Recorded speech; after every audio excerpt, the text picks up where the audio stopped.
Le juge Essoé Batamoussi a déposé le tablier et ne serait plus au Bénin. Reçu par FI, il a donné les raisons qui l'ont poussé à quitter ses fonctions. Coup de tonnerre dans un ciel serein, il y a eu démission à la Cour de répression des infractions économiques et du terrorisme, la fameuse criée. Le juge Essoé Batamoussi a déposé le tablier et ne serait plus au Bénin.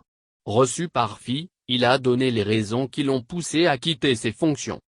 Comme naguère le juge Angelo Oussou, ancien juge d'instruction dans les affaires dites de ' tentative d'assassinat et de coup d'État ' qui impliquaient Talon avant 2016, le juge Essoé Batamoussi vient de poser un acte héroïque mais laisse l'opinion publique sur sa faim.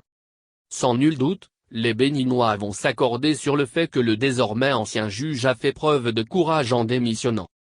Il a décidé de quitter ses fonctions et de laisser tous les avantages et privilèges qui sont les siens dans cette juridiction d'exception pour se retrouver en aventure. Malgré tous les risques qu'il court, il a quand même décidé de faire le saut dans l'inconnu, aller en exil avec la certitude que rien ne sera facile pour lui et qu'il n'aura plus ses avantages. Il a quitté son poste parce qu'il estime que l'indépendance de cette cour est remise en cause. Selon lui, la CRIEE n'est pas une juridiction indépendante et toutes les décisions prises à la CRIEE l'ont été sous pression.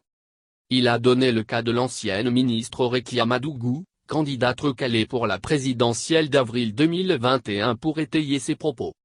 Dans ce dossier, nous avons été sollicités par la chancellerie car le dossier ne comportait aucun élément qui pouvait nous décider à la mettre en détention provisoire, a affirmé le désormais ex-juge au micro d'Orphi. Il y a eu pas mal de dossiers où nous avons reçu les instructions de la chancellerie, poursuit Essoé Batamoussi au cours de sa déclaration à la chaîne française. Autant de déclarations d'une extrême gravité sur lesquelles le gouvernement doit apporter des réponses claires et précises. Il y va de la crédibilité de cette juridiction d'exception décriée par les opposants et de la sincérité de la volonté affichée par le pouvoir de lutter contre la corruption. Batamoussi doit aller plus loin. Sur FI, Essoé Batamoussi affirme avec force qu'il n'est pas politicien et qu'il ne parle que de la maison justice. Il souligne que l'acte qu'il a posé vise un double objectif, à savoir, aider les collègues qui y sont actuellement et qui sont sous pression et amener les populations à comprendre qu'ils n'agissent pas de leur propre gré mais qu'ils ont la pression du pouvoir.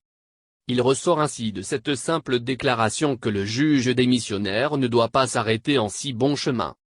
Les Béninois attendent qu'il pousse son acte de bravoure jusqu'à révéler les affaires dans lesquelles les juges de la CRIEE ont été mis sous pression par la chancellerie.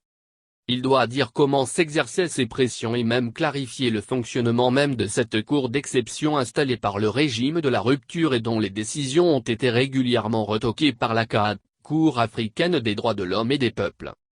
Nul doute que les révélations du juge Batamoussi vont apporter du baume au cœur d'une certaine opposition aujourd'hui complètement tétanisée et secouée jusque dans ses fondements le clan au pouvoir en cette veille d'une présidentielle que tous les observateurs considèrent comme gagnée d'avance.